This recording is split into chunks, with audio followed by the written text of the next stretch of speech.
अस्सलाम वालेकुम नाजरीन, वेलकम टू शारा दस्तूर। मैं हूं मोना आलम। तमाम देखने वालों को वार्म वेलकम। नाजरीन, कल सानेहा मरी के बाद ये कहना गलत नहीं है कि हर कोई गमज़दा है और एक तरह से इस कौमी सानेहा के बाद हर किसी पे गोया ये जो एक कैफियत है वो तारी है और होनी भी चाहिए। 22 हलाकतें थी नाजरीन कल जब हमने आपके सामने प्रोग्राम पेश किया। आज बदकिस्मती से इनकी तादाद 23 हो गई है और ये 4 साला बच्ची भी इसमें जो कि चल बसी, तो उसके बाद नमूनिया के बायस वो बच्ची चल बसी और उसके बाद ये जो डेथ टोल है वो 23 तक जा पहुंचा है। अल्लाह उन तमाम की मगफिरत फरमाए। और ये यकीनन एक बहुत बड़ा जुल्म है जो कि इन तमाम पर, जो बिल्कुल उनको कोई पता नहीं था कि वो सयाहत के गर्ज से गए थे, मरी के निकले थे और ये बदकिस्मत सानिया उन तमाम के साथ हुआ।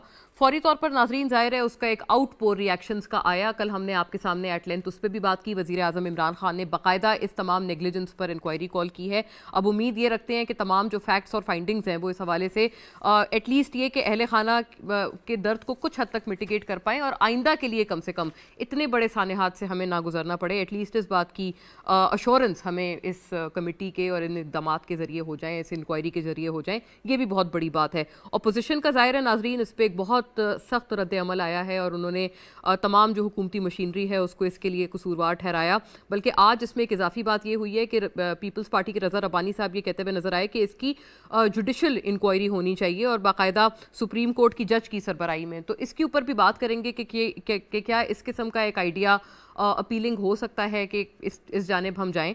फिर नाजरीन एक बहुत बड़ी बात सामने आ रही थी और वो ये थी कि एक तो बिल्कुल सही बात है कि हुकूमत के ऊपर सवाल बनता है, जो कि हमने कल भी बार बार अपने इस प्रोग्राम के तहत उठाया, कि अगर गुंजाइश पता थी कि सिर्फ 20,000 गाड़ियों की है तो फिर 1.5 लाख तक वहाँ गाड़ियों को क्यों आने दिया गया। बेशक ये बात सही है कि ट्रैवल एडवाइजरी थी या ट्रैफिक पुलिस की एडवाइजरी थी, लेकिन उनको बाकायदा रोका क्यों नहीं गया, ये एक बहुत ज़रूरी सवाल आता है।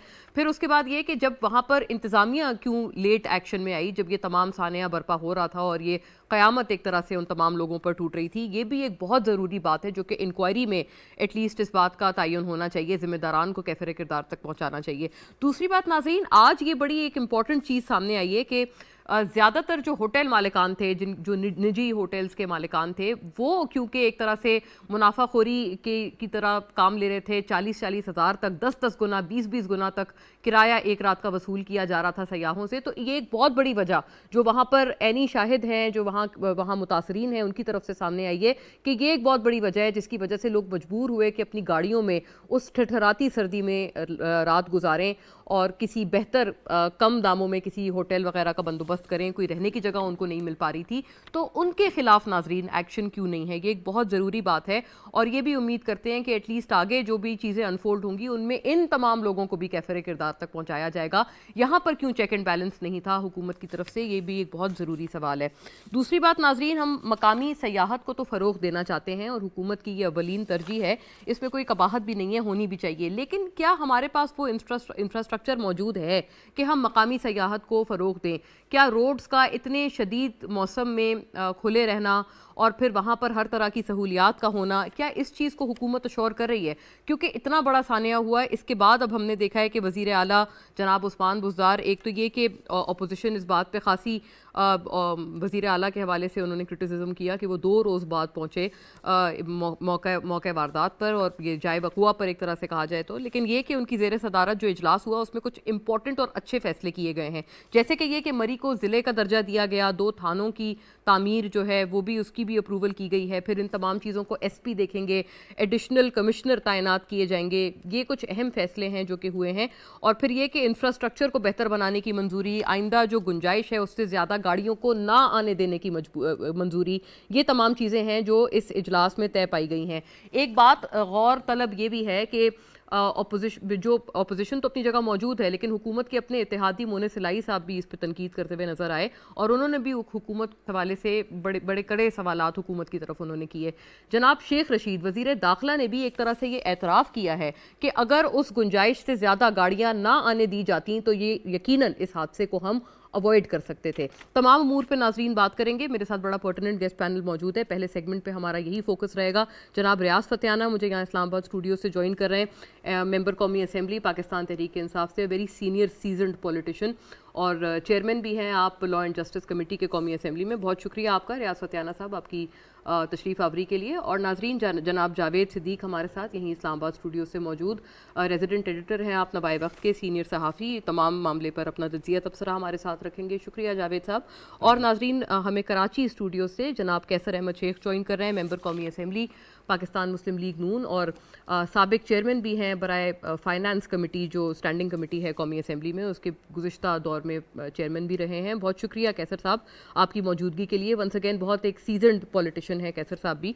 तमाम से नाजरीन ये बात करना ज़रूरी है, लेकिन पहले मेरा सवाल जनाब रियाज फतियाना आपसे ये फरमाइएगा कि एक तो अपोजिशन का इसके ऊपर जो क्रिटिसिज्म है, ये बात तो बिल्कुल तय है कि अगर किसी और की हुकूमत होती, इस किस्म का बदकिस्मत सानिया होता, पीटीआई अगर अपोजिशन में होती, तब भी यकीनन आप शायद इससे ज़्यादा तनकीद करते। तो तनकीद तो ऑब्वियसली है अपनी जगह मौजूद। अब इसका अजाला इतने बड़े सानिया के बाद क्या आपको लगता है कि ठीक तौर पर किया जा रहा है? और क्या जुडिशल इंक्वायरी इस बुनियाद पर होनी चाहिए जैसे रज़ा रब्बानी साहब ने डिमांड किया है? आप इसको कैसे देखते हैं? मुन्ना आलम, मैं समझता हूँ कि ये जो वाक़या हुआ है मरी में, इस पर हर शख्स बहुत रंजीदा है, इंतहाई अफसोसनाक है और ऐसा नहीं होना चाहिए था। लेकिन उसमें दो पहलू हैं। एक तो क्लाइमेट का पहलू है कि सडन एक तूफ़ान आया बर्फ़बारी का, जो कि शायद तवक्को से बहुत ज़्यादा था और पिछले 10-12 सालों में इतना तूफ़ान आया नहीं। दूसरा, इंसानी गलती हो सकती है कि जब वार्निंग दे दी गई थी महकमा मौसमियात की तरफ से, तो सिविल इंतज़ामिया ने उस पर इकदाम क्यों नहीं किए, फौरी इकदाम करने चाहिए थे। तीसरी बड़ी वजह जो है वो आपने देखा होगा कि मरी शहर के अंदर ऐसा वाक़या नहीं हुआ, जो भी हुआ है वो सड़क के ऊपर हुआ है और मोस्टली ये मरी से नथिया गली के दरमियान रोड पर वाक़या हुआ है। उसकी शायद वजह ये थी कि सड़क बहुत चौड़ी नहीं है और जब शदीद बर्फ़बारी हुई है तो गाड़ियाँ धुंस गई हैं उसमें और हत्ता कि वो फंस गई हैं, वहाँ से मूव ही नहीं कर सकती थी आगे, और पीछे से भी उन पर तक पहुँचना इतना आसान काम नहीं था जबकि शदीद स्नोफॉल हो रही थी। मज़ीद ये कि आपने देखा होगा कि ज़्यादातर लोग दम घुटने से हलाक हुए हैं। जी जी। उसकी शायद वजह ये है कि आज तक इस मामले में ट्रेनिंग ही नहीं की गई टूरिस्ट की कि अगर ऐसा वाक़या हो तो उनके साथ कैसे निपटना है। लोगों ने जब देखा कि शदीद सर्दी है बाहर, तो उन्होंने अपनी फैमिली बच्चों को अंदर गाड़ी में बिठाया और हीटर ऑन कर लिए। कुछ वक्त ऐसा आया कि उन्होंने थोड़ा शीशा खोला होता तो शायद ये वाक़या ना होता, थोड़ी बहुत फ्रेश एयर भी आती रहती, उससे ऑक्सीजन बर्न होगी और कार्बन मोनोडाइऑक्साइड गैस जो उसमें से जनरेट हो रही थी वो उनके अंदर आना शुरू होगी। फिर ये भी जो सलेंसर हैं गाड़ियों के, उनके आगे भी बर्फ़ आ गई, उससे भी उनका जो निकास था वो गैसेस का नहीं हो सका, अंदर गाड़ी में आना शुरू हो गई। मेजर काज तो ये बनती है।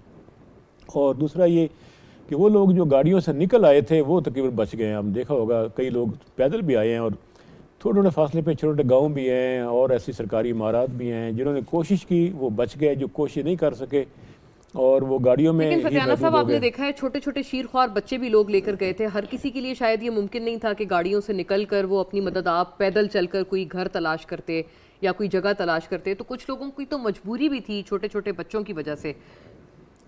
जी, आपकी बात इस हद तक दुरुस्त है। तो लोगों ने हिम्मत की, मैंने देखा है फ़ोटोज़ में छोटे बच्चे भी मूव कर रहे हैं शदीद सर्दी में और बारिश और बर्फ़बारी में। तो मेरा ख्याल इसमें, लेकिन असल जो बात है इससे गवर्नमेंट के जो इक़दाम हैं टूरिज़म प्रमोशन के, उसको शदीद धचका पहुँचे हैं। और ना सिर्फ मरी, चूँकि मरी पंजाब का एक ऐसा हब है टूरिज़म का जहाँ हर साल स्पेशली दोनों मौसम में, गर्मी में भी सर्दी में भी बहुत बड़ी तादाद में लोग आते हैं।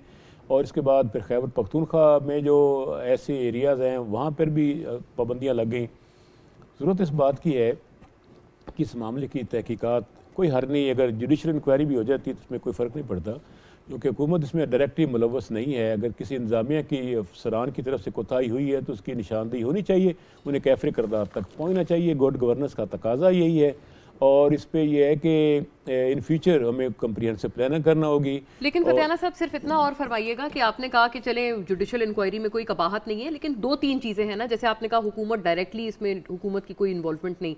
कुछ चीज़ें ये कि एक तो ये कि आप लोग खासे खुश थे इस वाक़े से पहले कि बहुत बड़ी तादाद में सयाह मरी आ रहे हैं, जबकि अब वज़ीर दाखिला साहब ये भी एडमिट कर चुके हैं कि अगर हमने उनको रोका होता, गुंजाइश से ज़्यादा लोगों को ना आने दिया होता तो ये हादसा रुक सकता था, इसको बचाया जा सकता था। देखिए वो बात ठीक है आपकी, लोगों को रोका भी गया है। मेरा अपना दोस्त जा रहा था, उसको 3 बजे से आगे नहीं जा सका, पुलिस ने रोक दिया था, वो मरी के रास्ते से वापस आ गया है। रोका है, कई जगहों पे लोगों ने ज़िद की और वो रुके भी नहीं है। लेकिन ऐसा भी है कि जो अंदर जा चुके थे मामला उनके साथ हुआ है, जो जाना चाह रहे थे उनके साथ नहीं हुआ, जो रास्ते में रह गए वो बच गए।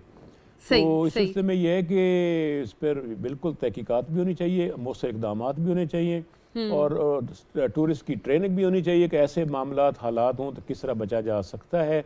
और साथ और भी हमें इलाके जैसे फोर्ट मनरो है या वहाँ पर भी बर्फ थी, वादी सून स्केसर है पंजाब में, फिर आपके छांगा मांगा जंगल, कमालिया जंगल और लाल सुहांदरा, इन जगहों पे को प्रमोट किया जाना चाहिए क्योंकि लोग चाहते हैं। आपने देखा होगा कि पाकिस्तान में ये जो मरी का रुख करते हैं या पाकिस्तान के इलाकों में वो ज़्यादातर मिडिल क्लास है। एक तो कोविड-19 की वजह से बाहर पाबंदियाँ बहुत हैं, लोग ज़्यादा जा नहीं सकते, इतना अफोर्ड भी नहीं करते, अखराजात में भी इजाफा हुआ है, एयर टिकट में भी इजाफा हुआ है, दुनिया भर में महंगाई की लहर भी है। तो वो इधर ही रुख करते हैं। टूरिज्म जो है वो एक बात आपकी सही है, इंसानी जरूरत भी है इसमें, तो इसमें कोई शक नहीं। लेकिन वाकई अगर उसको प्रमोशन से पहले हुकूमत एटलीस्ट इंफ्रास्ट्रक्चर पहले उसका पूरा बिल्ड करे, उसके बाद आप लोग प्रमोट करें, क्योंकि ये बहुत बड़ा सानिया है और कुछ सवाल यकीनन रियाज साहब से मजीद भी करने वाले हैं। मैं लौटती हूँ आपकी तरफ, लेकिन जावेद सिद्दीक साहब, आपका इसमें क्या ख्याल है? एक तो आपने बात सुनी सारी फतियाना साहब की,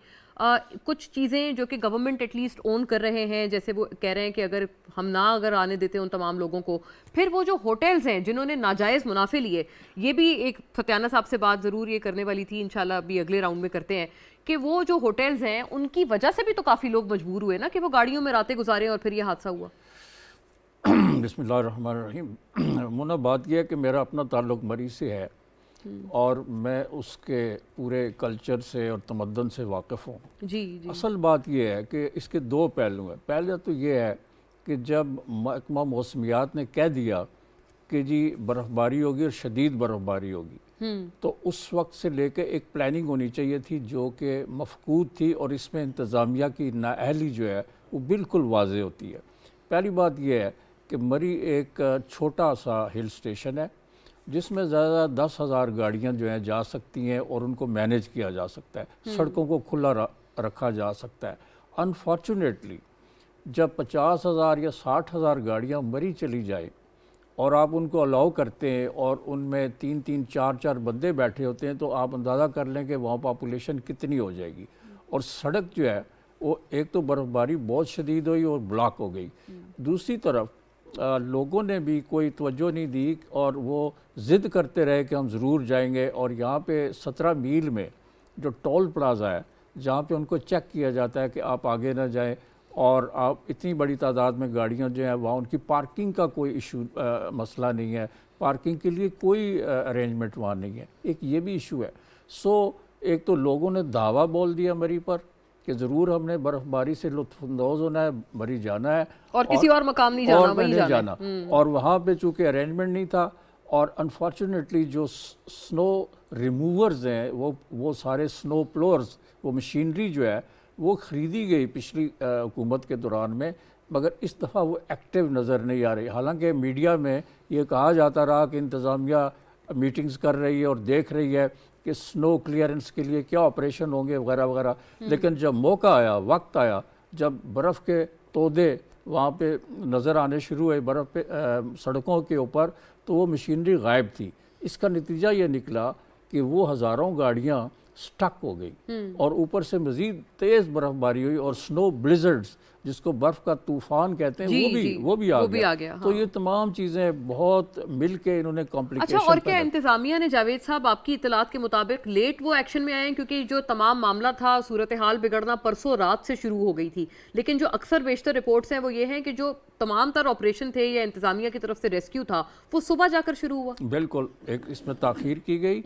और हम जो मरी की सड़कें हैं या किसी भी इलाके की सड़कें, उनको क्लियरेंस के लिए साल्ट भी यूज़ होता है। जी बिल्कुल, नमक, बिल्कुल, उससे बर्फ पिघलती है। इसकी भी इंक्वायरी होनी चाहिए कि साल्ट ख़रीदा गया और क्या साल्ट सड़क पे यूज़ हुआ है सड़कों की सफाई के लिए, ये एक इंक्वायरी होनी चाहिए इस पर। इसके अलावा जब बर्फ़ पड़ती है और 6-7 इंच के करीब होती है, तो वो जो स्नो रिमूवर्स हैं वो चला दिए जाते हैं, वो ट्रैक्टर चला दिए जाते हैं ताकि सड़क को साफ रखा जाए। करेक्ट। जब आप ये देखते रहें कि 2 या 3 फुट बर्फ़ पड़ेगी और हम ट्रैक्टर जो है उनको ऑपरेशन उसका शुरू करेंगे तो उस वक्त सड़क का साफ़ करना बहुत मुश्किल होता है और हज़ारों गाड़ियाँ जो फंसी हुई हैं। एक बात और भी देख लें कि हमारे जो टूरिस्ट हैं उनमें सेंस नहीं है कि एक तंग सड़क पे जो मरी की सड़क है उसके ऊपर अगर आप डबल जाएंगे यानी 2 वेज जाएंगे तो उधर से आने वाली दूसरी तरफ से आने वाली गाड़ियां ये स्टक हो जाए, ये भी एक रीजन था। ये तो एक वो शुरू का बॉटलनेक है ना जो हमेशा से वहां पर रहा है कि रोड इतनी ब्रॉड नहीं है। हाँ। इंतजामिया ने मुकम्मल तौर पर अपने फ़राइज़ अंजाम नहीं दिए और इसकी इंक्वायरी होनी चाहिए और प्राइम मिनिस्टर ने बिल्कुल सही फैसला किया है कि इसकी इंक्वायरी की जाए और अगर जुडिशल इंक्वायरी भी हो सकती है इसकी और पता चलाना चाहिए कौन जिम्मेदार है, स्लैकनेस कहाँ है ताकि आइंदा इस तरह के ट्रैजिक वाक़यात ना हो। इट इज़ वेरी इंपॉर्टेंट कि इस वक्त जो है स्टर्न एक्शन लिया जाए उन लोगों के खिलाफ जिनकी वजह से इतना अफसोसनाक वाक़या रूनुमा हुआ। जी कैसर साहब, आपकी तरफ सर आपकी जमात से ज़ाहिर है PMLN आप लोग इसके ऊपर खासा आपने तनकीद की है और ऑब्वियसली बतौर अपोजिशन ये आपका फ़र्ज़ भी है, लेकिन ये बताइएगा कि कुछ एक स्कूल ऑफ थॉट ये भी एग्जिस्ट करता है, कुछ लोग कह रहे हैं कि ये जो तमाम मामला था ये इंतज़ामिया की दरअसल गफलत थी, तो आप लोग डायरेक्ट हुकूमत के ऊपर इसका ब्लेम डाल रहे हैं। एक तो ये सवाल आपकी तरफ, दूसरा ये कि आपका क्या ख्याल है कि ये जुडिशल इंक्वायरी वगैरह आप भी इसके हामी हैं कि ये होनी चाहिए, आइंदा के लिए ऐसे वाकयात ना हो और सयाहत को भी फ़रोग मिले, क्या करें इसके ऊपर?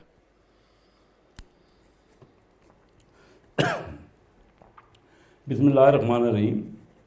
देखिए हमारे यहाँ सारे इंक्वायरीज तो बहुत होती हैं एक्चुअली वज़ीर आज़म साहब ने भी इंक्वायरी का ऑर्डर दे दिया, अभी बड़ी डिटेल से रियाज फतियानिया साहब ने और जावेद सदीक साहब ने बात की। जो कोई फेलियर है ये हुकूमत का भी फेलियर है और एडमिनिस्ट्रेशन का भी फेलियर है। हुआ क्या, एडमिनिस्ट्रेशन इन पर्टिकुलर देखिए ना, इतना ये तो सीधी सी बात है, जब वहाँ गुंजाइश ही नहीं है और वहाँ वो आपके पास अरेंजमेंट नहीं है। आप कह रही थी कि होटल्स ने नहीं किया, क्या करें अगर होटल की कैपेसिटी नहीं है? आप जाके चेक करवाइए कि होटल की मरी में कैपेसिटी कितनी है, लोग इतने आप आने देंगे वहाँ और अलाउ करेंगे? हुकूमत ने तो देखिए ना, सबसे बड़ा नाअहली तो ये है कि हुकूमत ने प्रॉपरली उनको एडमिनिस्टर नहीं किया। यानी चीफ मिनिस्टर साहब ने, ये पहले जब परवेज़ इलाही होते थे चीफ मिनिस्टर या मियाँ शहबाज शरीफ साहब थे, तो बाकायदा मरी के इन इलाकों में उसको बाकायदा उनके ऊपर निगरानी रखते थे और ऐसा वाक़या कभी नहीं हुआ। लेकिन आप बताइए ना, जब गुंजाइश ही नहीं है, आप कैपेसिटी नहीं है आपके पास, तो आप करेंगे? और जो नहीं, कैसर साहब मुझे सिर्फ इतनी इजाजत दीजिएगा, ये जो होटल्स थे दरअसल इन्होंने बार्गेन कर रहे थे, ये लोग यहाँ पर जो उनके पास रूम लेने के लिए लोग आते थे तो उनके साथ बाकायदा बहस और मुबाहिसा चल रहा था घंटों तक कि आपको कमरा तो हम देंगे लेकिन 40,000 से पर नाइट, इस किस्म की बातें की जा रही थी। मोना ये मोना उनका कोई फॉल्ट नहीं, आप चेक कर लीजिए। जब कमरे ही नहीं होंगे, कमरे डिमांड 100 की होगी और कमरे 20 होंगे, तो जिस भाव में वो बेचना चाहे किराए पे, उनका एक बिजनेस है, उनको आप रोक नहीं, या तो कोई आपकी रेगुलेशन दो कि इससे ऊपर आप नहीं, यही ना एग्जैक्टली सर, रेगुलेशंस इस पे होनी चाहिए। जिसको होटलों को तो कभी भी वो नहीं कर सकेंगे, होनी चाहिए थी, नहीं है ना। मैं आपको सबसे पहले बताऊं, तमाम हमारे मामलात में हमने कहा है कि इदारों को मजबूत करो। इमरान खान साहब की हुकूमत ने, क्योंकि उनको वो यहाँ रियाज फतियाना बड़े एक्सपीरियंस्ड MNA हैं और हमारे कोलीग हैं, लेकिन मैं आपको बताऊं कि इमरान खान साहब ने कभी कोई चीज़ संभाली नहीं, उन्होंने मैनेज ही नहीं किया हुआ, उनको सिर्फ बातें आती है या उनको पता ही नहीं है। लेकिन उन्होंने कहा जी इदारों को बिल्कुल आप खुद मुख्तार कर दे और कोई उनको इंटरवीन भी नहीं करे। हम इलेक्टेड मेंबर्स भी आज किसी भी छोटे से छोटे ऑफिस में भी जाके कोई उनको कोई मशवरा भी दे सकते, और सिर्फ तो उनको पूछने वाला कोई नहीं है। पाकिस्तान की तमाम ब्यूरोक्रेसी जो तमाम मामला है, एक सिर्फ ये मरी वाला मामला नहीं है, जो हम फेलियर है, हमारा टोटल फेलियर है, वो ये है कि जो इदारे हैं, जो एडमिनिस्ट्रेशन है, उसका कंट्रोल ही है, और वो इतने सुस्त रफ्तारी है और इतनी उसमें रेड टेपिज्म है कि मैं आपको क्या कह सकता हूँ कि जो आता है वो शिकायत करता है, हर मामला तो रुक जाता है, किसी जगह तो उनको पूछने वाला भी कोई नहीं है। ये आपने इंक्वायरियाँ, कोई पहली इंक्वायरी तो नहीं है, कितनी इंक्वायरियाँ करवा बैठे हैं, तो हुआ क्या कि इंक्वायरी का हम जब तक हमारी एडमिनिस्ट्रेशन और हमारे इदारे बड़ा स्मूथली और टाइमली हम नहीं मूव करेंगे और एक्शन नहीं लेंगे, ये होते रहेंगे। ये मामला आज यहाँ हुआ है, कल किसी और जगह। अब तो ये कैसर साहब, आप तो एक तरह से आप हमेशा, क्या हुआ आपको जब भी इंटरव्यू किया है आप हमेशा से बड़े क्रिटिक रहे हैं ब्यूरोक्रेसी वगैरह और ये तमाम सरकारी सेटअप के यहाँ दफातर में काम नहीं होते, रेड टेपिज्म, ये हमेशा आपने ये गुफ्तगू की है। ये फरमाइएगा, फिर तो आप एक तरह से अग्री कर रहे हैं ना, क्योंकि हुकूमत भी यही कह रहे हैं कि जिले इंतजामिया का कसूर निचोड़ बता रहा हूँ जी। जी हाँ, तो कसूर किसने चेक करना होता है? देखिए बात ये है, कसूर मेनली तो वही हैंडल करते हैं, उन्हीं का होता है। मेरी अपनी पूरी ज़िंदगी का मैं आपको, क्योंकि बिजनेस करता हूँ, 56 साल हो गए, हर डिपार्टमेंट हर जगह कोई उनको पूछने वाला नहीं है। ब्यूरोक्रेसी को इतना हमने स्ट्रॉन्ग कर दिए और उनका कुछ होता भी नहीं है। देखिए ना, कोई सिर्फ चाहे पुलिस हो, चाहे लोकल एडमिनिस्ट्रेशन हो, डिस्ट्रिक्ट एडमिनिस्ट्रेशन हो, चाहे आपके कोई FBR हो, जिस जगह भी आप जगह, ये आपने देखा कि एडमिनिस्ट्रेशन यहाँ बात है कि हमें देखना पड़ेगा कि इनका कोई, इनका अकाउंटेबिलिटी क्या है। कभी किसी का एहतसाब हुआ है? कुछ भी नहीं, और ये होता रहेगा। पाकिस्तान क्यों इतना पीछे रह गया है? हमें बेसिक सोचना पड़ेगा कि हमारे यहाँ किसी की, उनके से पूछता नहीं है। आपके फॉरेन अफेयर्स के आपके जितने कौंसलेट है ना, हमारा उनसे वास्ता पड़ता रहता है। आपके जो इकनॉमिक अफेयर्स के को हैंडल करते हैं किसी भी मुल्क में, उनको फिक्र ही नहीं है। वो अपनी आसाइशों में और अपनी अच्छी फैसिलिटीज़ के पीछे लगे रहते हैं कि ज़्यादा से ज़्यादा उनको किस तरह बेनिफिट मिलते हैं। और लोगों का तो दूसरे मुल्क भी हमने देखे हैं, कोरिया देखा है मैंने, थ्रू आउट उनसे काम किया, वो दिन रात लगे हुए हैं कि हमारे मुल्क में। कैसर साहब, ये तो जाहिर है थोड़ा सा साइड द टॉपिक है, लेकिन ये आप कह रहे हैं कि ब्यूरोक्रेसी का दरअसल कसूर था और ये जो इंतजामिया, मैं आपको कह रहा हूँ जी, मैं कहता हूँ कि देखिए ना, उनको पूछने वाला कोई, ये जो कुछ उनको पहले बताना चाहिए था ना, देखिए ना, ये पहले उनको बताना चाहिए था कि कैपेसिटी इतने बिल्कुल अलाउ ना करते। ये क्या हुआ? बिल्कुल यही असल बात है। मेट ऑफिस ने ये बता दिया था कि मौसम खराब रहेगा, तो बहुत बड़ा इनका कसूर है। और होटल वाले क्या करें? जरा जाके आप चेक कीजिएगा, होटल में क्या ऐसी गुंजाइश थी? कोई एक कमरा भी खाली रह गया? वहाँ कमरा खाली नहीं होगा, वहाँ कैपेसिटी नहीं है। या तो आप कैपेसिटी बिल्ड करें और उतने अलाउ करें। ये जरा छोटा सा हम इस टॉपिक को वाइंड अप करने से पहले कोई शॉर्ट राउंड लगा लें, फिर हम जाहिर है अगले सेगमेंट की तरफ भी बढ़ेंगे। लेकिन ये फतियाना साहब, एक दो तीन चीजें हैं। ये जो होटल्स हैं जो इस किस्म का आपको पता है मुनाफा ले रहे थे और लोगों की जिंदगी मौत का मसला बना हुआ था, वहां पर मुनाफे कमाए जा रहे हैं, कोई चेक एंड बैलेंस क्यों नहीं था हुकूमत की तरफ से? क्या एक्शन होगा इनके खिलाफ? अभी तक तो कुछ नहीं हुआ है। और दूसरी बात ये सर कि वजीर आला उस्मान बुज़दार साहब भी 2 रोज़ बाद पहुंचे हैं, क्या उनको बर वक्त नहीं पहुंचना चाहिए था? मुन्ना आलम, मैं दुनिया के मुख्तलिफ मुल्कों में मैंने देखा है कि जितने होटल्स होते हैं उनकी सफाई, उनकी सिक्योरिटी, सारे मेजर्स के लिए लोकल बॉडीज़ में एक स्पेशल एक सेल होता है जो उनको बाकायदा सर्टिफिकेट इशू करता है हर 6 महीने बाद। वो ऐसा सिस्टम पाकिस्तान में नहीं पनप सका, वो उसको होना चाहिए। नंबर 2, टूरिज़म डिपार्टमेंट जो है वफाक और सूबे 2 जगह पे मौजूद है, उनको अपनी ज़िम्मेदारियों को बतरीके एहसन निभाना होगा। थर्ड ये कि अकोमोडेशन बढ़ाने के लिए यूथ हॉस्टल्स और पब्लिक प्राइवेट पार्टनरशिप पर नए होटल्स का क़याम वक्त की सख्त ज़रूरत है। आबादी बहुत बढ़ गई है और आपको मालूम है, और फिर साथ नए टूरिस्ट रिजॉर्ट भी डेवलप करने होंगे। पंचमा ये कि टूरिस्ट पॉलिसी एक सेपरेट होनी चाहिए जिनके पास क्विक रिस्पांस करने के लिए, और वो उनका स्पेशल एक अलग से नंबर हो, जैसे 15 पे पुलिस कॉल आती है, उन पर एक सेपरेट नंबर हो, और जो भी टूरिस्ट दाखिल हो उनके पास एक किट हो और पता हो कि हंगामी हालत में क्या करना है और किसको कैसे कॉल करना है। और उनके पास हर किस्म की फैसिलिटी होनी चाहिए टूरिस्ट पुलिस के पास, और उससे क्राइम भी कंट्रोल होगा जो टूरिस्ट के साथ ज़्यादतियाँ होती हैं, और वो होटल्स को भी कंट्रोल कर पाएंगे काफ़ी हद तक। जो लेकिन सप्लाई और डिमांड का बड़ा फ़र्क होता है, जब भी डिमांड ज़्यादा होगी दुनिया भर में होटल के किराए बढ़ जाते हैं, तो अब इसका असर यहाँ भी पड़ेगा। लेकिन ये लूट मार नहीं होनी चाहिए कि आप 1000 का 10,000 में कर दें, वो भी ज़्यादती है। मेरे ख्याल इसके लिए एक मुफस्सल प्लानिंग की ज़रूरत है मुस्तकबिल में ऐसे वाक़यात की रोकथाम के लिए और लोगों को ज़्यादा सहूलत देने के लिए। जी जावेद साहब, आपके पार्टिंग रिमार्क्स इस पे आ जाएं। अब क्या कोई उम्मीद लगाई जाए ये तमाम इंक्वायरी से, एक्शन से, और अवाम के ऊपर इल्ज़ाम डालना, क्योंकि लोग तो इसके ऊपर आपको पता है सोशल मीडिया पर भी और अपोजिशन भी इस पे काफ़ी हुकूमत के ऊपर तनकीद कर रहे हैं कि आप अवाम पे क्यों इल्ज़ाम लगा रहे हैं? देखें, इस ट्रेजिडी के बाद गवर्नमेंट को, ख़ास तौर पर पंजाब गवर्नमेंट को बहुत ही एक्टिव होना होगा, और उनको ख़ास तौर पर जो ज़िले इंतज़ामिया और तहसील की वहाँ पर इंतज़ाम, अब अगर ये डिस्ट्रिक्ट एडमिनिस्ट्रेशन बना रहे हैं तो वहाँ पे प्रॉपर अरेंजमेंट्स देखें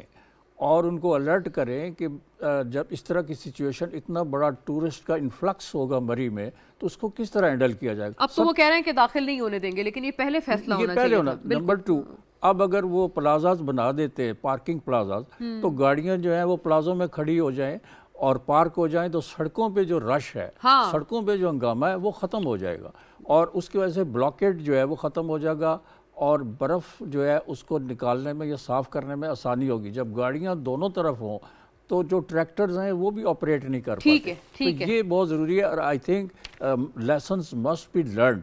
इससे सबक सीखना चाहिए। जो ये वाक़यात जो पिछले 2-3 दिनों में हुए हैं, अभी भी बहुत सी कई 100 गाड़ियां मरी में, नथिया गली में और इस इलाके में फंसी हुई हैं और बर्फ़ बहुत ज़्यादा है। उसके रिमूवल के लिए मुझे इजाज़त दीजिएगा जावेद साहब, आखिरी जुमला मैं कैसर साहब से ले लूँ, फिर मैंने ब्रेक पे जाना है। कैसर साहब, बिल्कुल मुख्तसरन आपका आखिरी जुमला, आपकी जमात अब इस मामले को क्या आगे परस्यू करेंगे और क्या हुकूमत को आप मजीद इस पर चेक एंड बैलेंस हुकूमत पे रखेंगे?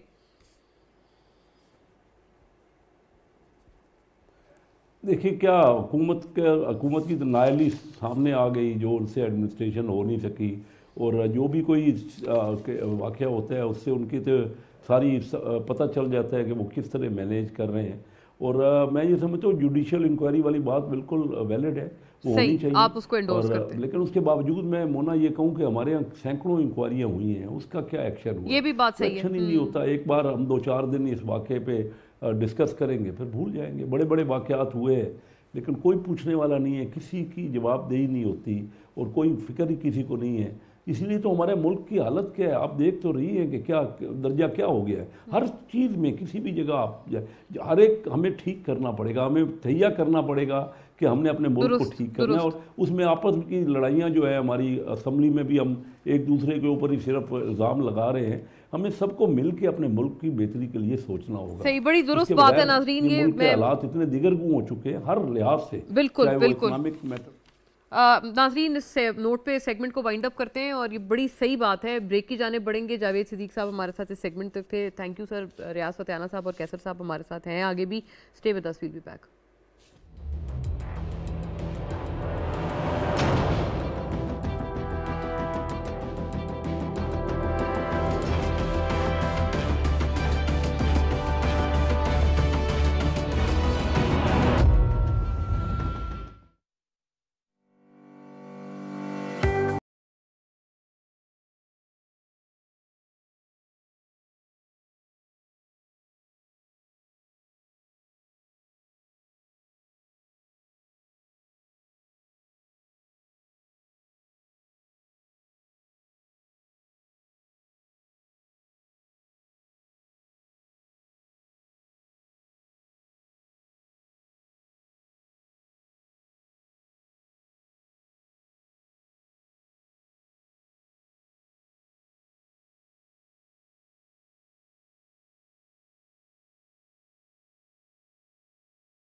Achieve their UN climate action goals, which calls for urgent actions to combat climate change 10 years before the deadline.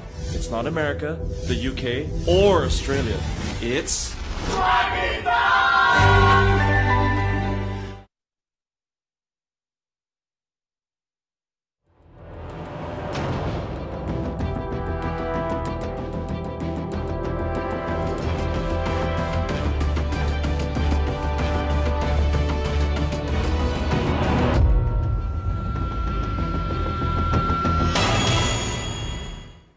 Welcome back नाजरीन। अगले सेगमेंट का रुख करते हैं। पब्लिक अकाउंट्स कमेटी का मामला। चेयरमैन नैब ने पहले तो एक ख़त के ज़रिए उन्होंने इस पूरी अपीयरेंस से, जो कि पब्लिक अकाउंट्स कमेटी चाह रही थी कि चेयरमैन नैब उनके पास आएँ और उनको बाकायदा तौर पर ब्रीफ करें तमाम चीज़ों के हवाले से और नैब की कार्रवाइयों के हवाले से, तो उसमें पहले तो चेयरमैन साहब ने कहा कि वो नहीं आ पाएंगे और एक बाकायदा ख़त जारी किया गया जिसमें उन्होंने कहा कि DG नैब जो हैं वो रिप्रेजेंट करेंगे चेयरमैन नैब को। एक अच्छी डेवलपमेंट के तहत, क्योंकि इसके हवाले से सबसे ज़्यादा बात यही करी जा रही थी कि क्योंकि पार्लियामान सुप्रीम इदारा है और चेयरमैन नैब को पेश होना चाहिए पब्लिक अकाउंट्स कमेटी के सामने, क्योंकि पब्लिक अकाउंट्स कमेटी का और नैब का, दोनों का जो एटलीस्ट ऑब्जेक्टिव है वो यही है कि करप्शन को इन चेक रखना, तो एटलीस्ट इनके आपस में हम आहंगी, बातचीत, एक मुकालमा ये ज़रूर एग्जिस्ट करना चाहिए। तो बाय एंड लार्ज फिर ये एक अच्छी डेवलपमेंट हमने देखी कि इस पूरे ख़त के बाद ज़ाहिर तनकीद हुई कि पार्लियामेंट के सामने आया क्यों पेश नहीं हो रहे चेयरमैन नैब, और फिर एक दूसरा ख़त नाजरीन नैब की तरफ से जारी किया गया है जिसमें चेयरमैन नैब ने ये मौक़िफ़ इख्तियार किया है कि उनके फैमिली में क्योंकि कोई बीमार था तो इस वजह से वो पहले अपेयर नहीं हो पा रहे थे, और साथ साथ उन्होंने ये कहा कि आइंदा जब भी उनको PAC बुलाएगी तो हमेशा वो PAC के सामने, उन्होंने कहा कि पहले भी वो हाजिर हुए हैं और अब आइंदा भी हाजिर होंगे। एक और बात नाजरीन जो काबिल गौर है और ख़ासी दिलचस्प है वो ये है कि वज़ीर आज़म का उन्होंने कहा कि जो जिक्र पहले ख़त में किया गया वो नादानिस्ता और हादसाती तौर पर था। जिक्र के तौर हवाले से मैं आपको सिर्फ ये ब्रीफली बता दूं कि जिक्र उसमें प्राइम मिनिस्टर का इस सेंस में था कि प्राइम मिनिस्टर हैज़ अप्रूव्ड कि DG नैब जो है वो चेयरमैन को रिप्रेजेंट करेंगे। तो सेकंड ख़त में उस बात पे भी चेयरमैन नैब ने कहा है कि वो नादानिस्ता तौर पर हुआ था। ये डेवलपमेंट कैसी है, और क्या जो नैब है और PAC है इनके दरमियान एक मुकालमा, एक डायलॉग होना चाहिए, या फिर दूसरा स्कूल ऑफ थॉट ज़्यादा स्ट्रॉन्ग है जो है कि नहीं PAC में क्योंकि अपोजिशन के भी रहनुमा हैं और अपोजिशन के लोगों पे अक्सर और बेशतर पे नैब के केसेस हैं तो वो एक कॉन्फ्लिक्ट आ जाता है। दोनों पे बात करेंगे। रियाज फतियाना साहब हमारे साथ बने हुए हैं PTI को रिप्रेजेंट करते हुए, कैसर अहमद शेख साहब भी हमारे साथ हैं रिप्रेजेंटिंग PMLN, और हमें इसमें ज्वाइन कर रहे हैं जनाब साबिर बलोच, पाकिस्तान पीपल्स पार्टी के स्टॉलवर्ट, और PPP का पर्सपेक्टिव हमारे साथ रखेंगे साबिक deputy chairman senate. Welcome on board Sabir sahab, शुक्रिया आपके वक्त के लिए, आप हमारे साथ ऑनलाइन मौजूद हैं। आप ही से बात का आगाज करूंगी। साबिर बलोच साहब, आप बताइएगा ये कैसा देखते हैं आप, ये जो एक चेंज हुआ है, और क्या आप समझते हैं कि ये ऑपोजिशन के प्रेशराइजिंग में कोई असर पड़ा है, क्योंकि आपने खासी तनकीद की थी जब पहला खत लिखा गया था नैब की तरफ से और कहा था कि DG नैब रिप्रेजेंट करेंगे चेयरमैन नैब को। देखिए, मेरी बात है कि नैब जो है वो हुकूमत पाकिस्तान का एक फेडरल एग्जीक्यूटिव एजेंसी है और उसका काम ही इंक्वायरी कंडक्ट करना है। कॉर्पोरेट सेक्टर हो, डिफेंस सेक्टर हो, और आपका इकोनॉमिक टेररिज्म हो, कुछ भी हो, तो उसका काम इन चीजों को जो है ना वो देखना है, और करप्शन का जहां तक ताल्लुक है करप्शन को इसमें से निकालना है। अच्छा, अब बात यह है कि यानी जो पार्लियामेंट के जो कमिटीज हैं इंक्लूडिंग PAC, अच्छा ये भी सब कॉन्स्टिट्यूशनल अदारे हैं।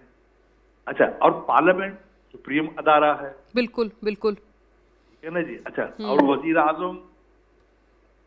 आजम तो यानी चेयरमैन नैब तो अपनी जगह पे, वजीर आजम जो है ना मुल्क का, वो पार्लियामेंट को जवाब दे है कॉन्स्टिट्यूशनली, वो आंसरेबल है, पार्लियामेंट को आके जवाब देता है।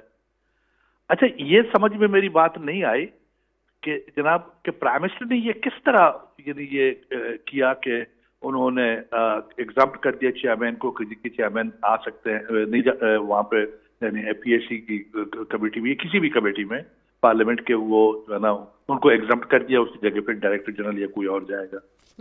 ये तो एक बिल्कुल एक नई मंतक है, एक नई बात है, एक नई चीज है।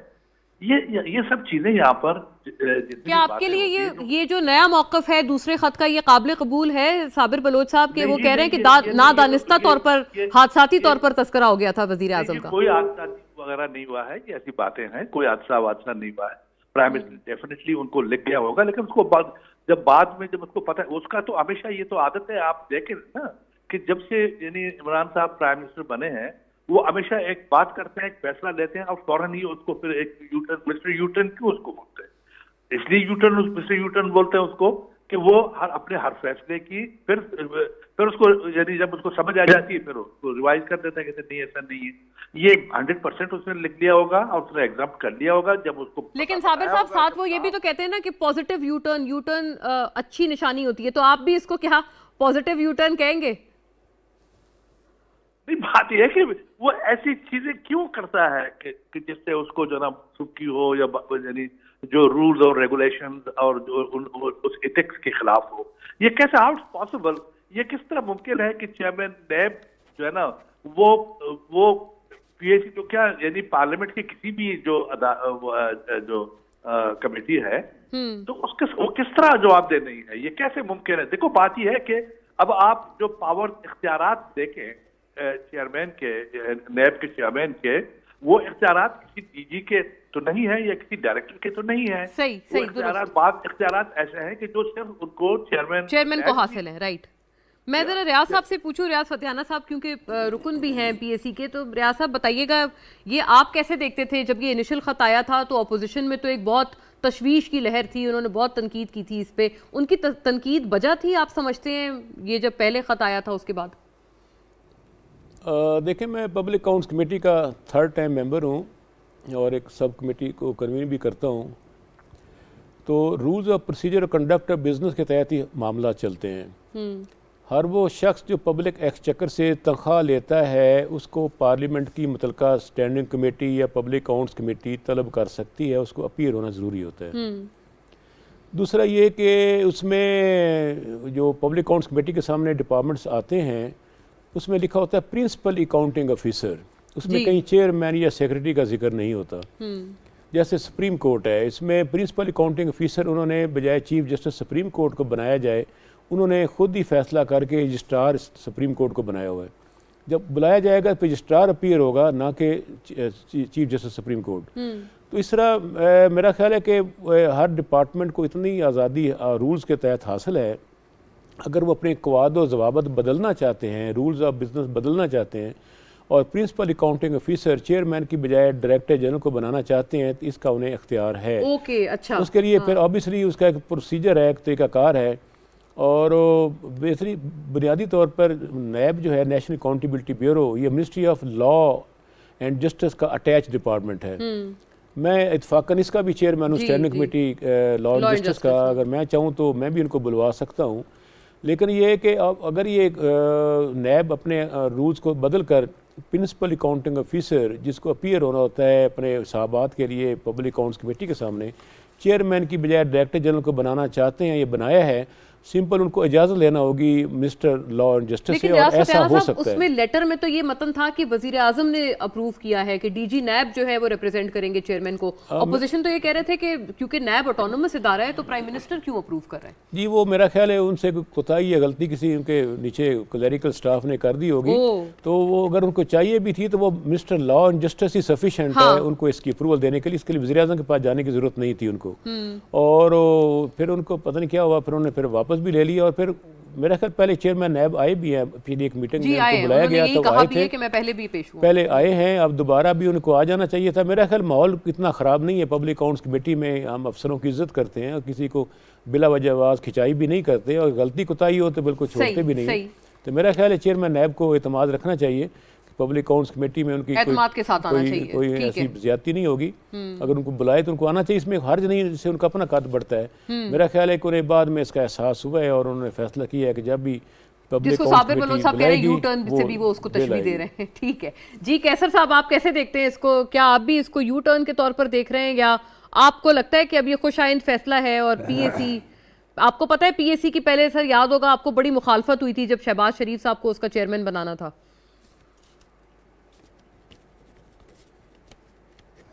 जी मोना, देखिए हमारे प्राइम मिनिस्टर साहब तो बग़ैर सोचे समझे, बग़ैर कोई देखे एक फ़ैसला कर देते हैं। अब वो फ़ैसला तो ये मुमकिन ही नहीं है। पार्लियामेंट एक सुप्रीम इदारा है और ये तमाम इदारों को अगर वो पार्लियामेंट की इन स्टैंडिंग कमेटियों के पास पेश ही नहीं होंगे तो इन स्टैंडिंग कमेटियों की क्या अहमियत रह जाती है? वो तो फिर कोई पोजीशन ही नहीं होगी और पार्लियामेंट की क्या पोजीशन रह जाती है। लेकिन यहाँ हमारे यहाँ रिवाज पड़ गया है। देखिए अभी कल ये पहले ही पेश हो गया बिल और कल उस पर शायद डिस्कशन भी हो असेंबली में कि स्टेट बैंक ऑफ पाकिस्तान को खुद मुख्तार बनाया जा रहा है। उसको कहा जा रहा है कि किसी नैब के, किसी FIA के और किसी भी इदारे के अंडर में कोई भी स्टैंडिंग कमेटी उसको गवर्नर स्टेट बैंक को नहीं बुला सकेगी और तमाम फाइनेंशियल पावर जो है गवर्नर स्टेट बैंक के पास है। मैं समझता हूँ कि वज़ीर आज़म की पावर बहुत कम हो गई हैं जो कुछ अगर हम ये बिल पास कर देते हैं स्टेट बैंक के गवर्नर का, क्योंकि जितनी भी मॉनेटरी पॉलिसी है, चाहे वो एक्सचेंज रेट हो, चाहे वो पॉलिसी रेट हो यानी इंटरेस्ट रेट हो, चाहे वो नोट जो हमारे छापने हैं वो उसके बारे में फैसला हो, अगर खुद मुख्तार होगा गवर्नर तो बाकी क्या रह जाएगा प्राइम मिनिस्टर। अच्छा कैसर साहब, सिर्फ इतनी इजाजत दीजिएगा, आप इकोनॉमी को बड़ा गहरा समझते हैं मामलात में। शब्बर जैदी साहब को मैंने बुलाया था इस मौजू पे तो उन्होंने कहा था कि ऐसी तो कोई बात ही नहीं है स्टेट बैंक के बिल में। शब्बर जैदी साहब का ये ख्याल था कि इसमें तो ऐसा कुछ है ही नहीं जो कि ये मुल्क की बात सालमियत और खुद मुख्तारी पे बात है। जी सर। नहीं, ये ख्याल मैंने, हाँ जी, मैंने ये बड़ा पढ़ के मैं बिल्कुल आपको संजीदा बात कर रहा हूँ, पूरी स्टडी करके कह रहा हूँ कि उसमें ये कहा गया है बिल में कि किसी भी नैब को, किसी FIA को या किसी भी इदारे को जवाबदेही नहीं होगा गवर्नर स्टेट बैंक, और उसको कोई हटा भी नहीं सके, मतलब उसको वो जवाबदेही नहीं होगा, और 5 साल के लिए बनेगा और 5 साल और एक्सटेंड हो सकेगा। और मुझे बताइए कि सिर्फ इस तरह के हम जैसे पब्लिक अकाउंट कमेटी के सामने नैब वाले नहीं पेश हो रहे, इसी तरह हमने देखा है ये कमेटियां जो हमने, मैं खुद फाइनेंस कमेटी में रहा, चेयरमैन रहा, और हमने ये देखा कि जब इदारे वहाँ सीरियस ही नहीं होते, कोई उनसे पूछा ही नहीं, कितने रिजल्ट निकले। चलो क्योंकि रियाज फतेहाना साहब कह रहे हैं कि वो पब्लिक अकाउंट कमेटी में तीसरी बार से लगातार है, मुझे ये बताइए कितने, पब्लिक अकाउंट कमेटी तो बहुत पावरफुल कमेटी है, बिल्कुल बिल्कुल, कितने हमने जो पार्लियामेंट की सबसे पावरफुल कमेटी है, जो मिस अप्रोप्रिएशन रहे हैं और या जो कुछ गलत हुआ है, ऑडिटर्स जो निकालते हैं गलतियाँ, उन पर कितना अमल हुआ, क्या हमने वसूल कर लिया। आज देखिए कि नैब खुद कह रही कि 850 अरब रुपए उन्होंने वसूल किए, वो किधर हैं ये पता नहीं है। फाइनेंस कमेटी में उन्होंने कहा, फाइनेंस को पता नहीं जी, सेनेट की फाइनेंस कमेटी में की बात हुई है, वजारत खजाने के पास, बाकी किधर है। तो ये सारी चीज़ें जो है हम अकाउंटेबल ही नहीं बना रहे, हम अपने मुल्क में हमें पता ही नहीं है कि कौन सा इदारा क्या कर रहा है और किसने उसकी जवाबदेही करनी है। सही है। तो ये जो देखिए ना, आपको उनको अच्छा किया, मैं समझता हूँ कि नैब के चेयरमैन ने जो कहा, जो लेटर लिखा, ये अच्छी बात है, उनको एहसास हुआ और ऐसा ही होना चाहिए, क्योंकि देखिए कोई एक चेयरमैन किसी ज़ात का मामला नहीं है ना, कोई स्टैंडिंग कमेटी या पब्लिक अकाउंटिंग कमेटी में कोई एक शख्स आता है, ठीक है ना। मुख्तलिफ यही इदारे हैं जिससे हम अपने मुल्क के अकाउंटेबिलिटी को और हालात को बेहतर करेंगे। ठीक है, दुरुस्त, लेकिन आप कह रहे हैं कि ये अच्छा हुआ कि चले उन्होंने दोबारा, अगर इसको हमारे यहाँ तो खुद मुख्तार बनता जा रहा है। एक जरा छोटा सा राउंड इस पे दोबारा लगा लें, तमाम से बात कर लें। साबिर साहब, आपका क्या ख्याल है, ये अब एक अच्छी डेवलपमेंट है, लेकिन नैब ने, जाहिर है आपकी तो काफ़ी सारी ऑब्जर्वेशंस हैं कि अपोजिशन के काफ़ी रहनुमा हैं जिनकी पकड़ धकड़ हुई और जिन्होंने जेलें वगैरह भी काटी, लेकिन कुछ एज सच उसके बाद हुआ नहीं। लेकिन आपको पता है हुकूमत का मौक़िफ़ ये है कि तमाम तर सबूत होने के बाद भी अपोजिशन के ये तमाम जो एटलीस्ट करप्ट अनासर हैं, प्राइम मिनिस्टर का ये मौक़िफ़ है कि वो सबूतों के बाद भी छूट जाते हैं। देखिए, अभी भी बात यह है कि एक चीज आप देख लें कि ये जो मैं खास एक चीज I want to add one thing इसमें, जिसका फतियाना साहब ने जो फरमाया था, बात यह है कि एक चीज ये देखना चाहिए कि क्या prime minister is in power, उसको ये इख्तियार है कि वो किसी अदारे के सरबराह को पार्लियामेंट की कमेटी में आने से रोके या उसको एग्जाम्पशन दे सके। Is this in the jurisdiction of the prime minister? है उसका?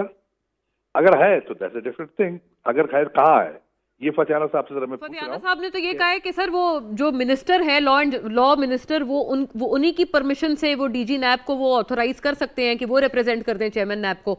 तो लॉ मिनिस्टर का ये, उनके पास भी ये पावर है, ये भी फतियाना साहब ने कहा है इसके जवाब में। रूल ऑफ प्रोसीजर में तब्दीली है ना, वो कर सकते हैं। लॉ मिनिस्टर जब प्राइम मिनिस्टर नहीं कर सकता तो लॉ मिनिस्टर कैसे? देखिए, बात ये है कि यहाँ इसमें यानी there are so many things, बहुत सारी चीजें ऐसी हैं कि जिसका जो कंसर्न है वही कंसर्न जवाब दे देगा पार्लियामेंट को, वही कंसर्न ही जवाब। जब प्राइम मिनिस्टर खुद प्राइम मिनिस्टर उसके सामने जवाबदेह है पार्लियामेंट के, तो ये किस तरह मुमकिन है कि प्राइम मिनिस्टर किसी और को एग्जाम्पशन अगर देना है तो अपने आप को देना पहले तो ये ऐसा तो ही नहीं कोई बात। अच्छा, दूसरी बात ये कि देखो इसमें money is involve in it. वो चेयरमैन साहब, मतलब अब मैं एक बात बताऊं आपको कि एक चीज आप देखें कि अगर वारंट इशू करता है तो वो चेयरमैन साहब की अप्रूवल से इशू करता है, कोई और नहीं कर सकता। सही, बिल्कुल, ये स्वाबदीद है।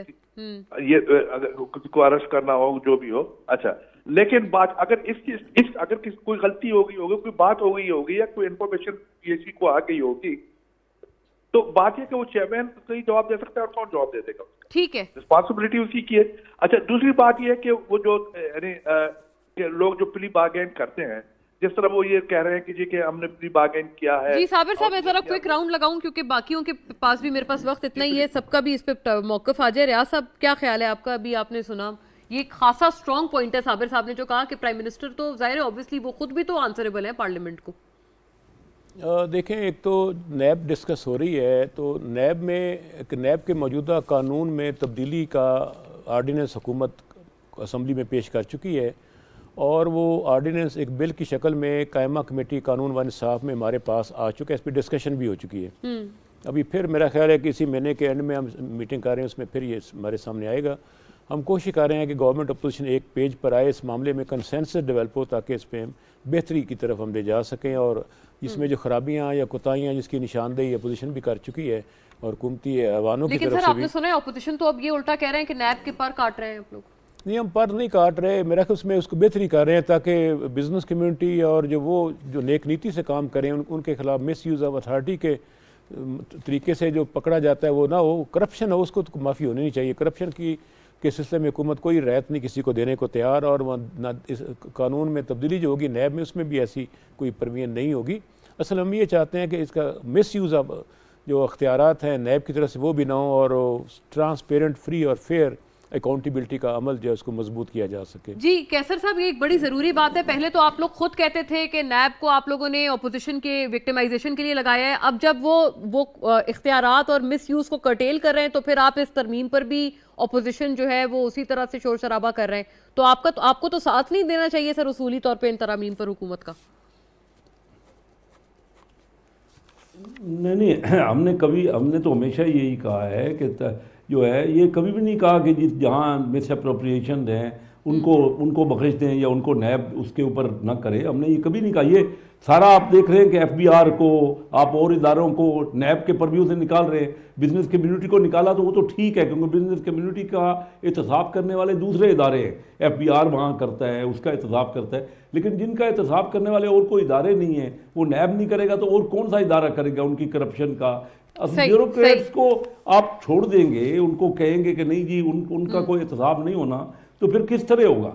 फिर क्या ये नैब को जो ये कर रहे हैं ये गलत कर रहे हैं। एक तरफ तो ये बड़े एहतसाब के बुलंद बांग दावों पे आए थे और साफ चली, शफाफ चली, तहरीक इंसाफ चली, तो क्या आप बताइए ना कि क्या हो क्या रहा है? कोई अब जो मेरा तो सर यही अर्थ था कि आप लोग तो खुद कहते थे कि नैब जो है वो बहुत अंडी पकड़ धकड़ कर रहा है कि करप्शन पहले से तो बढ़ गए। सही, लेकिन आपका सही, आई गॉट इट, आपका ये ख्याल है कि ये हुकूमत अपने केस से दरअसल नैब को दूर रखना चाहती है इसलिए ये तरमीम है, ये आपका व्यू था, ठीक है। नाज़रीन, I have to wind up on this note. तमाम का शुक्रिया। जनाब रियाज फतियाना हमारे साथ थे, कैसर अहमद शेख से हमारा साथ दिया था, और इस सेगमेंट में जनाब साबिर बलोच भी हमारे साथ थे। Thank you to everyone once again. Thank you for watching नाज़रीन, अल्लाह हाफिज़।